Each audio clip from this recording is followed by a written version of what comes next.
बिस्मिल्लाहिर्रहमानिर्रहीम। आज हम पढ़ेंगे पैथोफिजियोलॉजी का second chapter infection and inflammation. Infection और इन्फ्लेमेशन में क्या फ़र्क है? सबसे पहले एक तो कुछ टर्मिनोलॉजीज़ के बारे में हमें जानना होगा। इन्फेक्शन क्या होता है? The presence and multiplication of micro organisms with in a host. जब हमारे बॉडी में माइक्रो ऑर्गेनिज्म एंटर हो जाते हैं और वो मल्टीप्लिकेशन स्टार्ट कर देते हैं उसी जगह पे, मतलब उनकी तादाद जब ज़्यादा हो जाती है, इस प्रोसेस को हम कहते हैं इन्फेक्शन। होस्ट क्या होता है? Organism that is capable of supporting the nutritional and physical growth. मतलब होस्ट वैसे हम कहते हैं मेज़बान को। मतलब जब आपके बॉडी में माइक्रो ऑर्गेनिज्म एंटर हो जाता है और आपकी बॉडी में वो ग्रोथ कर जाता है और उसको न्यूट्रिशनल जो सपोर्ट है वो मिलती है, तो इस बंदे को या उस चीज़ को हम कहते हैं होस्ट। कॉलोनाइजेशन कहते हैं उस प्रोसेस को जहाँ पे ये अपना ग्रोथ करते हैं या उनकी तादाद जब ज़्यादा हो जाती है तो उनको हम कहते हैं कॉलोनाइजेशन। और वायरुलेंस क्या है? Virulence disease producing potential. Virulence हम कह सकते हैं कि एक बीमारी कितनी हद तक आपको बीमार कर सकती है या कितने हद तक जा सकती है, इसको हम कहते हैं वायरुलेंस। अच्छा, फिर ये डिज़ीज़ और इन्फेक्शस डिज़ीज़ में क्या फ़र्क है? डिज़ीज़ तो हमने पहले ही पढ़ा था कि जब आप नॉर्मल हेल्थ से अल्टर हो जाते हैं या आपके नॉर्मल में नॉर्मल सिचुएशन में कोई भी एबनॉर्मेलिटीज़ आ जाती है तो उसको हम कहते हैं डिजीज़। इन्फेक्शस डिजीज़ क्या होते हैं? A disease condition caused by the presence और growth of infections micro organism. जब इन्फेक्शियस माइक्रो ऑर्गेनिज्म आपके बॉडी में एंटर हो जाते हैं और वो ग्रोथ करते हैं और वहाँ पे मौजूद होते हैं, या कोई भी पैरासाइट होता है, उनकी वजह से जब आपकी बॉडी में डिजीज़ पैदा हो जाती है, इसको हम कहते हैं इन्फेक्शियस डिजीज़। अच्छा, पैथोजेनिसिटी क्या है? The ability of microbe to cause disease.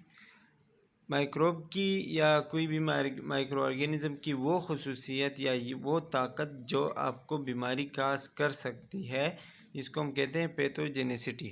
This term is often use to describe और कंपेयर स्पीशीज़।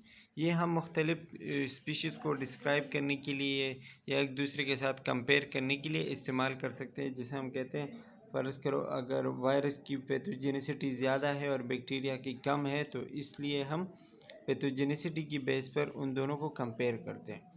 अच्छा, वायरुलेंस क्या है? The degree of pathogenicity as in a micro organism.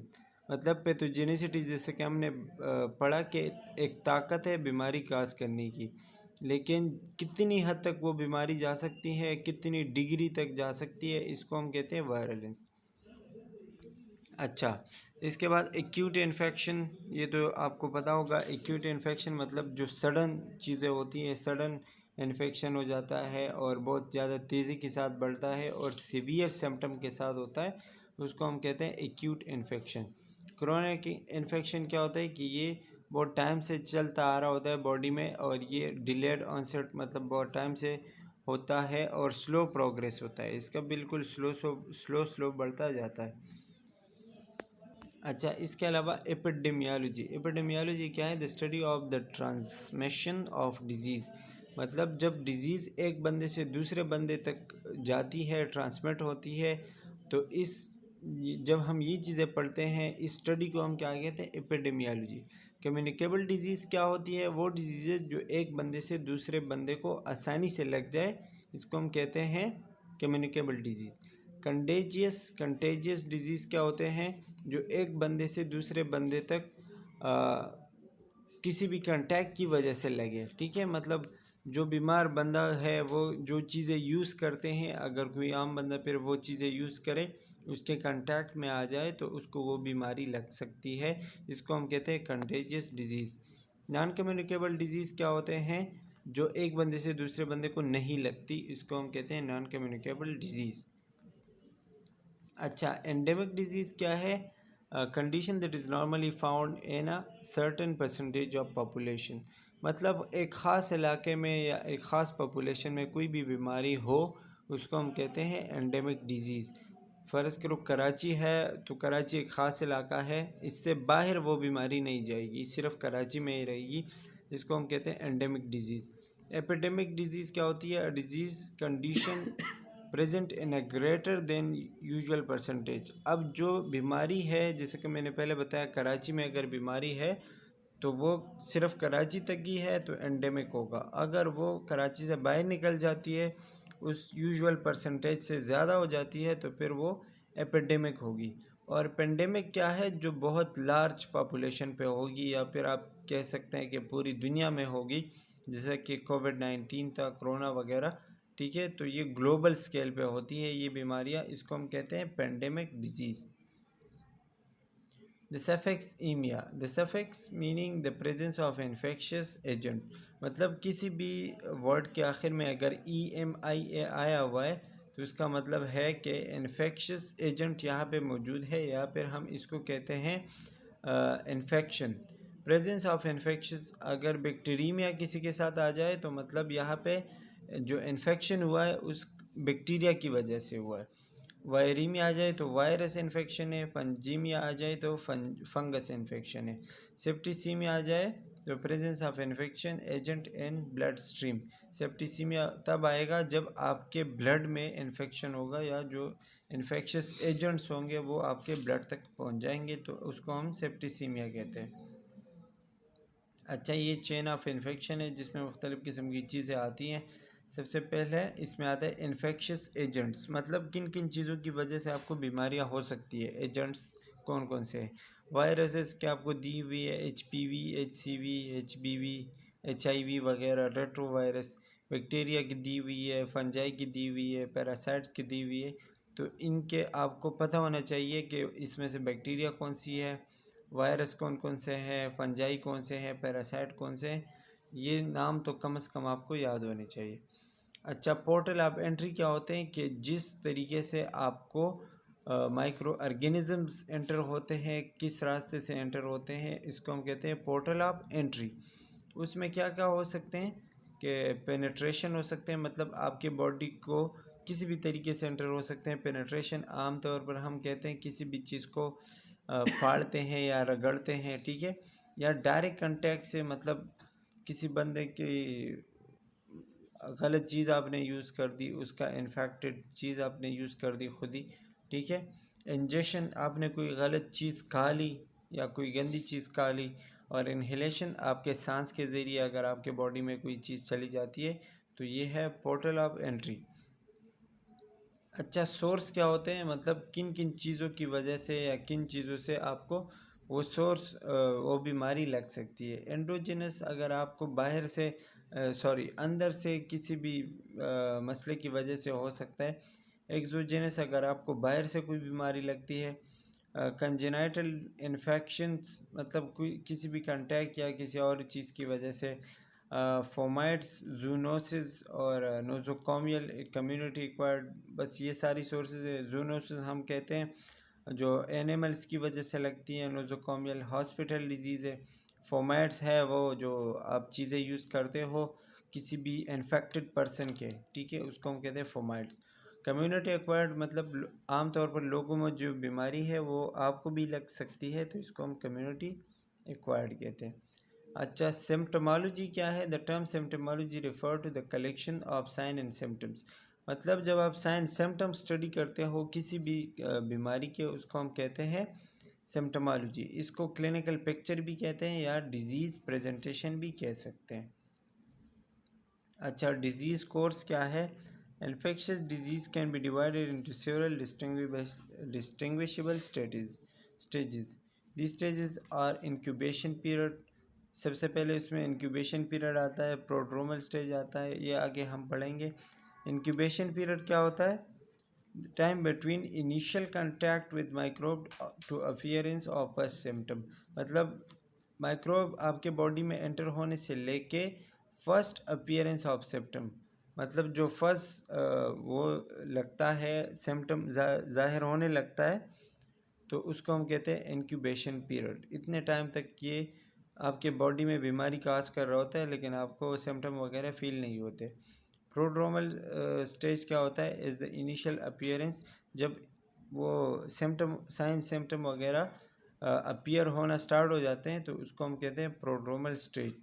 Acute stage क्या होता है, जब आपको फ़ौरन कोई भी इन्फेक्शन वगैरह हो जाती है या कोई बीमारी हो जाती है, host experience the maximum impact. और इस एक्यूट स्टेज में आपको जो इन्फेक्शन वगैरह होती है, जो साइन सिम्टम होते हैं, वो बहुत ज़्यादा होती है। अच्छा, कन्वेलेसेंट पीरियड क्या है? Is characterize by containment of infection, progressive elimination of the pathogen. मतलब इसमें फिर बॉडी स्लोली अपने ओल्ड या रिकवरी स्टेज में आ जाती है, जिसमें जितने भी इन्फेक्शियस एजेंट्स है या माइक्रो ऑर्गेनिज़म्स है वो स्लोली ख़त्म हो जाते हैं और फिर रिजोल्यूशन में आते हैं। Resolution is the total elimination of pathogen from the body. जब बॉडी से मुख्तलिफ जो पैथोजेंस है वो मुकम्मल तौर पर ख़त्म हो जाते हैं और आप बिल्कुल रिकवर हो जाते हो विदाउट एनी साइन सिम्टम्स, तो इसको हम कहते हैं रिजोल्यूशन। मतलब आप अपने वापस अच्छी हालत में आ जाते हो। अच्छा जी, इसके अलावा लोकल साइंस क्या होते हैं? इन्फ्लेमेशन हो सकता है, एक्जुडेट हो सकता है। एक्जुडेट मतलब जो पस वगैरह होता है जिसमें बहुत सारी चीज़ें आके एक साथ मिल जाती है, उसको हम कहते हैं एक्जुडेट। और निक्रोसिस हो सकते हैं, आपके टिश्यू डैमेज हो सकते हैं, लिम्फेडेनो पैथी और रिस्पायरेटरी इफ़ेक्ट्स वगैरह ये चीज़ें हो सकते हैं। सिस्टमेटिक साइंस क्या है कि आपको फीवर हो सकती है, थकावट हो सकती है, फटीग जिसको हम कहते हैं, हेडेक और नाज़िया हो सकता है। अच्छा जी, इस चैप्टर का अब सेकंड पार्ट इन्फ्लेमेशन। तो inflammation is a part of bodies immune system. तो जैसे कि हमने पहले पढ़ा इन्फेक्शन के बारे में कि इन्फेक्शन क्या है, जहाँ पे आपके बॉडी के अंदर माइक्रो ऑर्गेनिज्म मल्टीप्लिकेशन स्टार्ट करते हैं, उसको हम कहते हैं इन्फेक्शन सॉरी। लेकिन जब उस इन्फेक्शन के बदले में बॉडी रिस्पॉन्स करना शुरू कर देता है और उस चीज़ को ख़त्म करने की कोशिश करता है, तो उस चीज़ को हम कहते हैं इन्फ्लेमेशन। और ये क्या है कि ये बॉडी का सेल्फ अटेम्प्ट है, मतलब बॉडी अपने आप को बचाने के लिए ये करती है कि इन्फ्लेमेशन प्रोड्यूस करती है। एम बीइंग टू रिमूव, और इसका मकसद क्या होता है कि जो हार्मफुल चीज़ें बाहर से आई है, स्टिमुली वगैरह, उसको ख़त्म करें, जिसमें डैमेज सेल, इरिटेंट्स, पैथोजेंस वगैरह सारी चीज़ें आती हैं, उसको ख़त्म करने के लिए क्या हो जाता है? इन्फ्लेमेशन हो जाती है।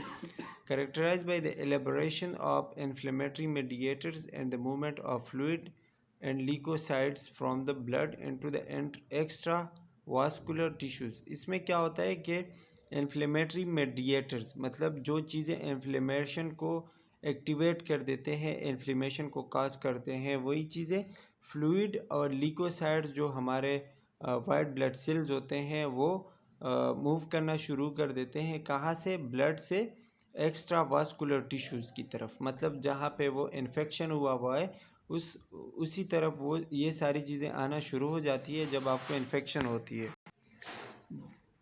This response localises and eliminates microbes. अच्छा, अब जब ये सारी चीज़ें वहाँ पे चली जाती हैं टिश्यूज़ में जहाँ पे इन्फेक्शन हुआ है, तो ये क्या काम करती हैं? एलिमिनेट्स माइक्रोब्स को ख़त्म करती है, फॉरेन पार्टिकल जो आए हैं उसको ख़त्म करते हैं, एबनॉर्मल सेल को ख़त्म करते हैं, और बिल्कुल जो साफ रास्ता है वो बिल्कुल साफ़ कर देता है और उस इंजर्ड टिश्यू को दोबारा बनाने की या रिपेयर करने की कोशिश करते हैं। Inflammation is the reaction vascularize tissue to the local injury. वही बात है कि दोबारा इंजरी जो हुई है उसको दोबारा सही करने की या फिर रिपेयर करने की कोशिश है। Effects of inflammation are unpleasant because it causes discomfort. Inflammation की वजह से हमें मुख्तलिफ़ किस्म के असरात हो सकते हैं, क्योंकि डिस्कम्फर्ट होता है, हमें अच्छा नहीं फ़ील होता, आराम फ़ील नहीं होता इसमें। और ये जो है बहुत फ़ायदे का है। एसेंशियली बेनिफिशियल का मतलब हमारे बॉडी के लिए फ़ायदे का है। Without inflammation wound would not be healed. अगर हमें इन्फ्लेमेशन नहीं होगी इन्फेक्शन के बदले में, तो हमारा जो ज़ख़म है वो नहीं भरेगा, हील नहीं होगा। Minor infection will be overwhelming. और अगर इन्फ्लेमेशन नहीं होगा तो अगर छोटे से छोटा इन्फेक्शन भी होगा तो वो बहुत ज़्यादा हो जाएगा और बॉडी में प्रोग्रेस करता जाएगा। अच्छा जी, इन्फेक्शस जो काजेज़ है इन्फ्लेमेशन के क्या क्या है? इन्फेक्शस माइक्रो ऑर्गेनिज़म्स है, डैमेज है, मतलब कोई भी एक्सीडेंट वगैरह, सर्जरी, ट्रॉमा, केमिकल्स की वजह से हो सकता है, एक्सट्रीमली हीट या एक्सट्रीम कोल्ड टेम्परेचर में हो आप, ठीक है। आप इसको कैसे पहचानेंगे? ITIS अगर किसी चीज़ के आखिर में आया हुआ है तो वो हमें शो करेगा इन्फ्लेमेशन। जैसे कि अपेंडिसाइटिस लिखा हुआ है तो ये अपेंडिक्स का इन्फ्लेमेशन है, तो इस तरीके से आपने पहचानना है। फिर इसके कुछ टाइप्स होते हैं, जैसे कि सबसे पहले एक्यूट इन्फ्लेमेशन है। एक्यूट नाम से ही पता चलता है कि शॉर्ट ड्यूरेशन है और ये चंद मिनट से लेके कुछ दिनों तक हो सकता है, ठीक है।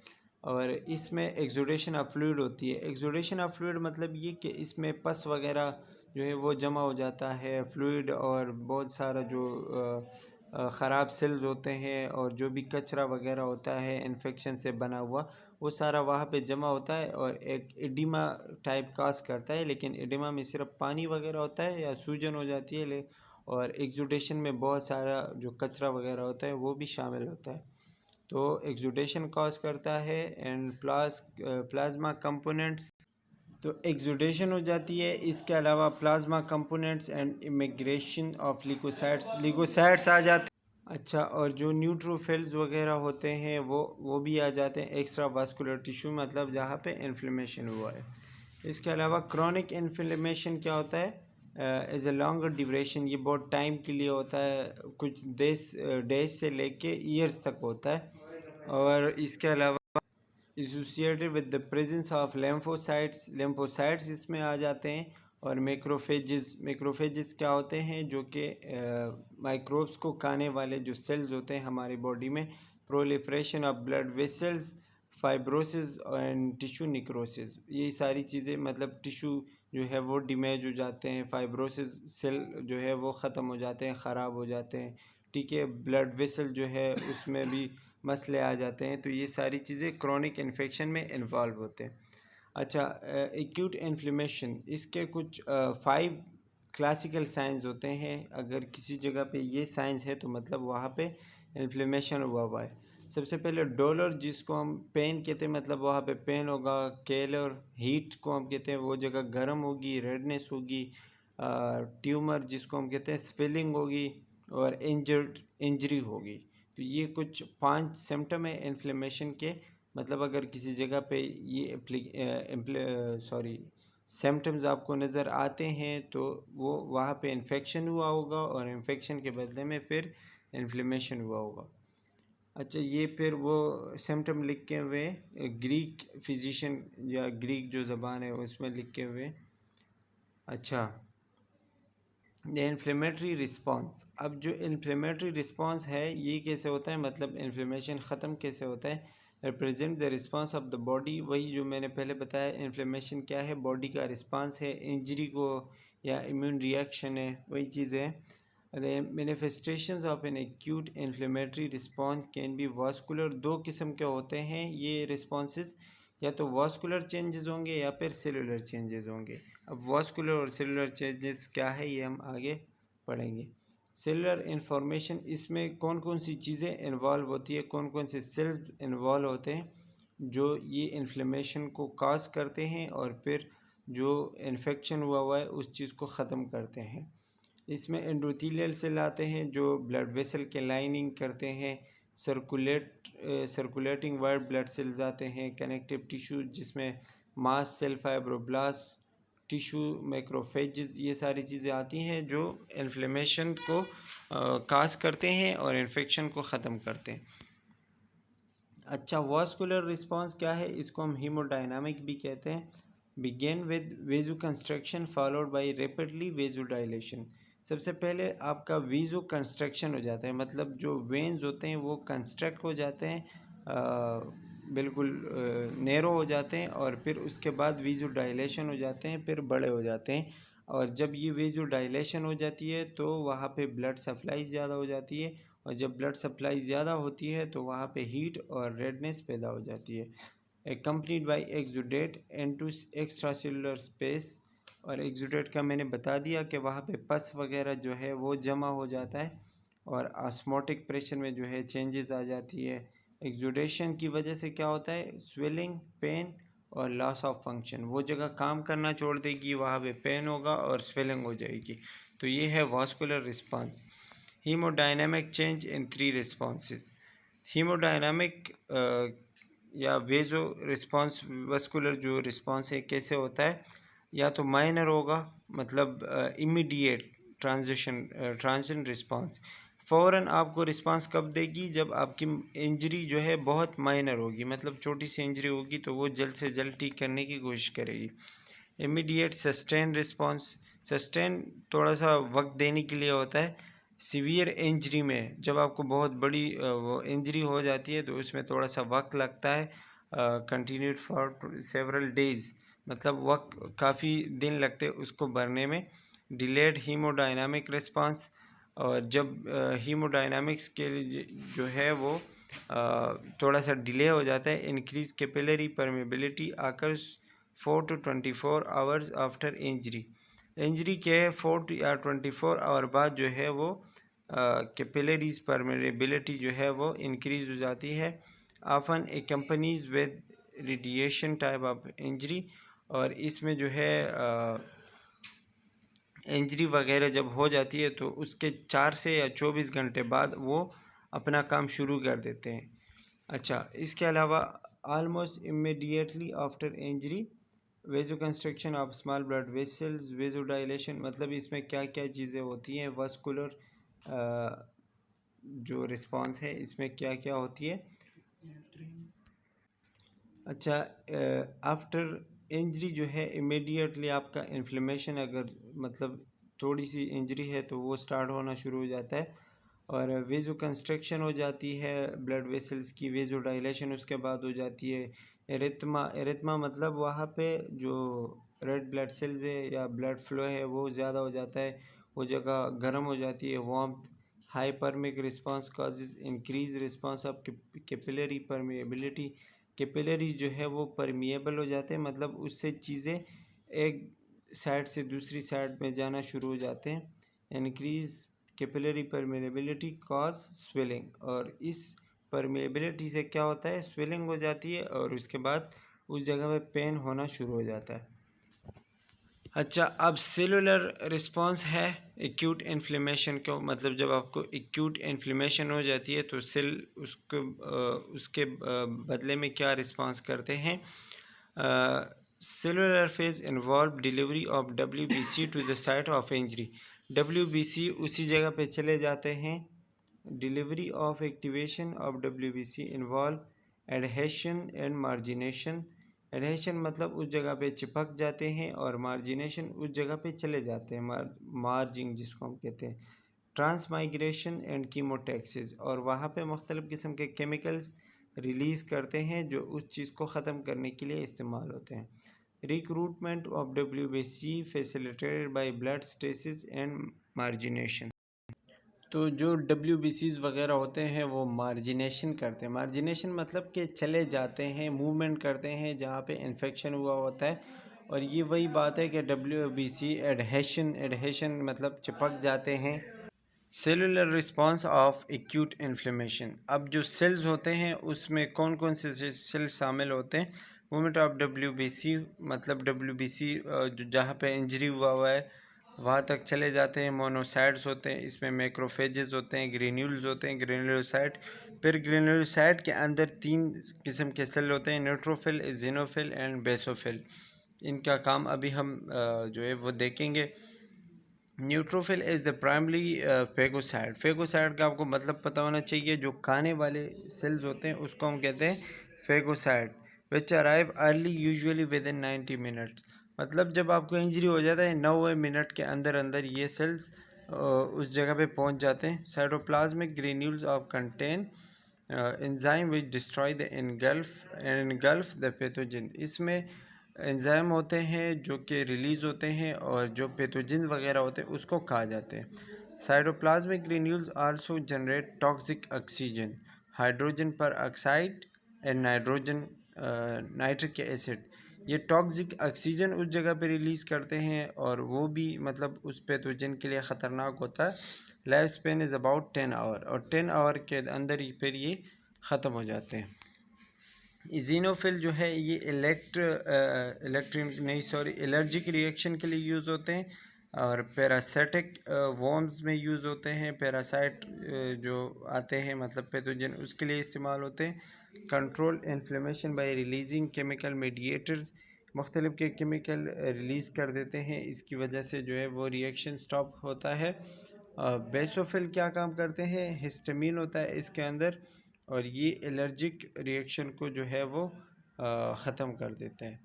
अच्छा जी, मोनोसाइड है इसके बाद। Largest among types of WBC, 3% to 8%, 3 to 8% ये मुश्तमिल होते हैं WBC के टाइप है, और इसका लाइफ स्पेन जो है वो 3 to 4 आवर है, ये याद रखने वाली चीज़ें। और ये जब सेल के अंदर होते हैं, ब्लड के अंदर, तो ये ब्लड के अंदर होते हैं तो ये मोनोसाइट होते हैं, और जब बाहर चले जाते हैं, मैच्योर हो जाते हैं, तो मैक्रोफेजेस बन जाते हैं। और ये 5 आवर्स के अंदर अंदर जो है इन्फ्लेमेटरी साइड पे पहुंच जाते हैं, जहाँ पे इन्फ्लेमेशन हुआ हुआ है। और जो लार्जर न्यूट्रोफिल है, जो मतलब पैथोजन है, जो बड़े लार्ज पैमाने पे होते हैं, उनको कहा जाते हैं। लिम्फ नोड में भी ये चले जाते हैं, और जो स्पेसिफिक इम्यूनिटी है वो लिम्फ नोड में प्रोवाइड करते हैं, मतलब इम्यूनिटी में भी काम करते हैं और साथ साथ इनगल्फ भी करते हैं। अच्छा जी, inflammatory response and chemical mediator, इसमें क्या क्या चीज़ें आती हैं। हिस्टामिन आता है, high concentration in platelets, basophil और मास्ट सेल्स, मतलब ये हाई हो जाते हैं ब्लड में। कॉजेज डायलेशन इन कैपिलरी परमेबिलिटी, ये वही चीज़ें हैं जो हमने पहले डिस्कस की। डायलेशन हो जाती है वेंस की, और कैपिलरी परमेबिलिटी जिसकी वजह से स्वेलिंग हो जाती है। फर्स्ट केमिकल मीडिएटर विच अराइव्स एट इन्फ्लेमेटरी साइट्स, और ये जो सेल्स होते हैं ये इन्फ्लेमेटरी साइट जहाँ पे इन्फ्लेमेशन हुआ वहाँ तक सबसे पहले पहुँच जाते हैं। Anti histamine drugs inhibits inflammatory response, और एंटी हिस्टामिन ड्रग जो होते हैं वो इन्फ्लेमेटरी रिस्पांस को भी इनहिबिट करते हैं, मतलब मना कर देते हैं या ख़त्म कर देते हैं। अच्छा, pain is cause by prostaglandin and bradykinin, pain जो हमें कॉज होता है वो दो किस्म के केमिकल से कॉज होता है, एक है प्रोस्टाग्लैंडिन और दूसरा है ब्रेडिकाइनिन। और फीवर जो है वो IL एंट्राल्यूकिन है, एंट्राल्यूकिन और एंट्राल्यूकिन 6 की वजह से जो है वो फीवर हमें होता है। ब्रेडिकाइनिन काज द पेन, वही फिर से वही बात। क्लॉटिंग फैक्टर और कॉजेज क्लॉटिंग, जो क्लॉटिंग फैक्टर होते हैं, जो प्लेटलेट जिसको हम कहते हैं वो ब्लड क्लॉटिंग करते हैं। Prostaglandin thromboxane A2 promote platelets aggregation, और जो प्रोस्टाग्लैंडिन वगैरह होते हैं वो प्लेटलेट के जो सिक्रीशंस है या जो एग्रीगेशन है वो ज़्यादा कर देते हैं, ताकि ब्लड क्लॉटिंग जल्द से जल्द हो। और यहाँ पे ये स्लाइड इन हो जाता है। आई होप कि आपको समझ आ गया होगा। And that's all for today. Thank you.